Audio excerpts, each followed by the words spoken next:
Welcome back to World Crisis Radio. Now, in our discussion of the summer of dupes, provocateurs, of gullibility and mass manipulation, centering now around the New York Mosque and, of course, Reverend Terry Jones and his various copycat retail competitors that are coming forward, we've got to stress the role of 9/11 in this, right? It's now 9 years since the 9/11 attacks, and the fact that we've still got mass gullibility, mass suggestibility at these levels is not a positive historical reflection on the 9/11 truth movement, which existed, began gathering force right after September 11, 2001, and which kept going until 2007 and was generally then swept away in 2008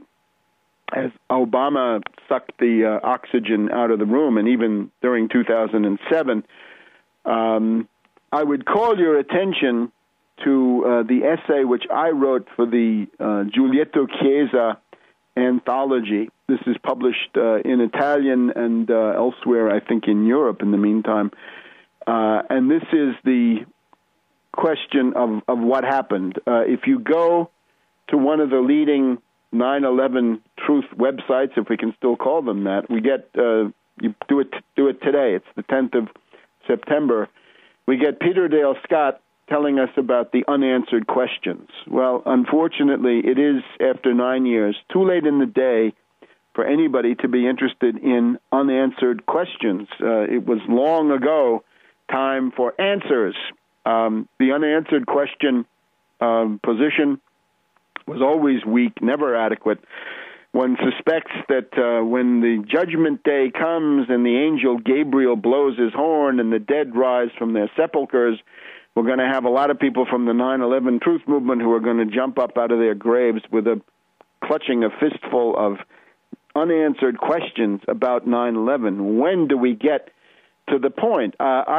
I think we were well beyond unanswered questions in 2006, 2007, and I think it's related to the relative historical failure of this movement to prevail, to succeed to some extent. Certainly it succeeded in preventing, it helped to prevent a new attack on Iran, and that's, I think, the unquestioned historical merit of this movement. But in terms of actually transforming, making breakthroughs in mainstream public opinion, this has not happened, and the marginalization of 9/11 truth indicates that the movement didn't really succeed in tapping into the full potential. I think there are two sides to it. First of all, what happened? Well, what happened, you need to know two things.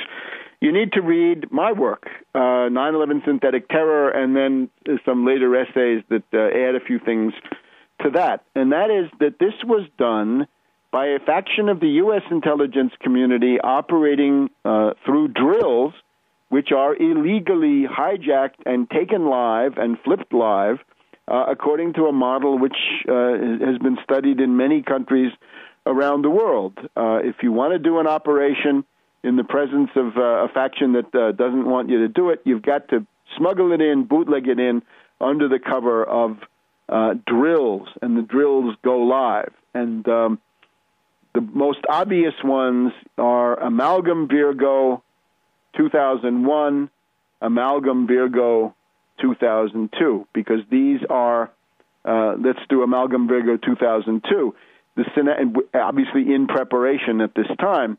The scenario calls for a Delta 757 with actual Delta pilots and actors posing as passengers to fly from Salt Lake City, Utah to Honolulu, Hawaii.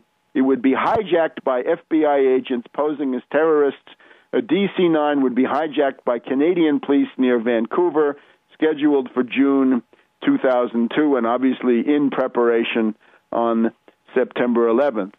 Maybe the key moment is in the summer of 2006. We get the tapes, the transcripts in Vanity Fair, I think, of the Northeast Air Defense Sector personnel, and we see this the traffic, right, the various people talking back and forth. Is this real world or exercise? We're told when we have a hijacked aircraft headed towards New York. We need someone to scramble some F-15s to help us out. Is this real world or exercise? No, this is not an exercise, not a test. Later on with commenting, I've never seen so much real world stuff happen during an exercise. Somebody started the exercise early. The hijack's not supposed to be for another hour. And then as the tragedy becomes obvious, one guy says, why don't we put the exercise on hold? What do you think? And, of course, the fake blips on the radar screen. I think this is a damn input, to be honest. All of that in Vanity Fair magazine. We've got NORAD, of course, the National Reconnaissance Office, Chantilly, Virginia. Top U.S. intelligence agency was to simulate plane crash into building on September 11th, 2001. U.S. intelligence agency was planning an exercise last September 11th in which an errant aircraft would crash into one of its buildings, apparently in Virginia. Collapse of buildings, REDX, readiness exercise.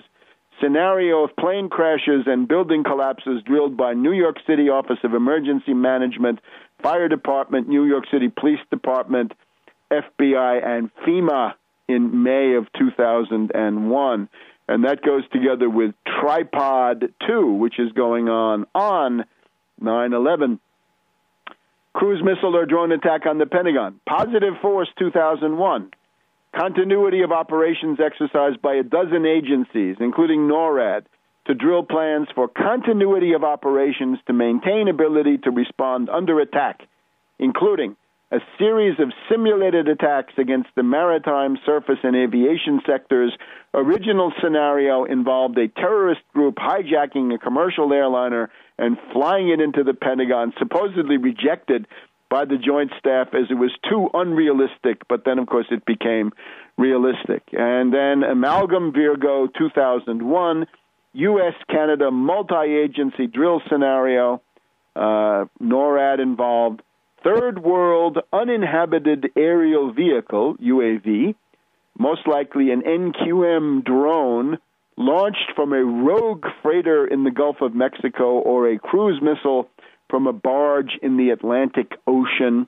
This is testimony to the 9/11 Commission, May 23, 2003, by Colonel Alan Scott, and reported in the American Forces Press Service, June 4th, 2002. Well, you get the idea.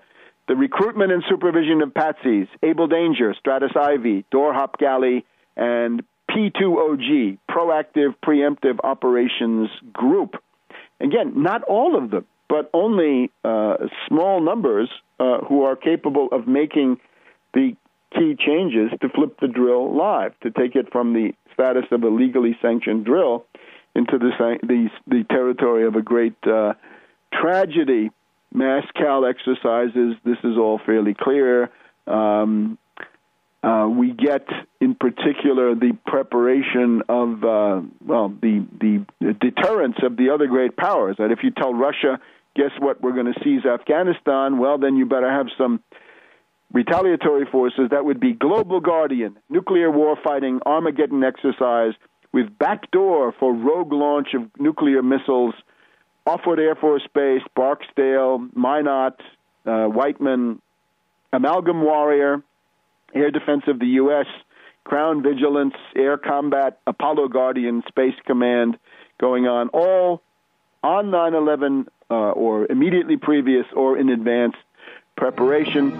Nuclear missile launch option, Global Guardian computer network attack at Stratcom, Red Team bad insider with access to a key command and control system, opening a back door. We'll be back in a minute.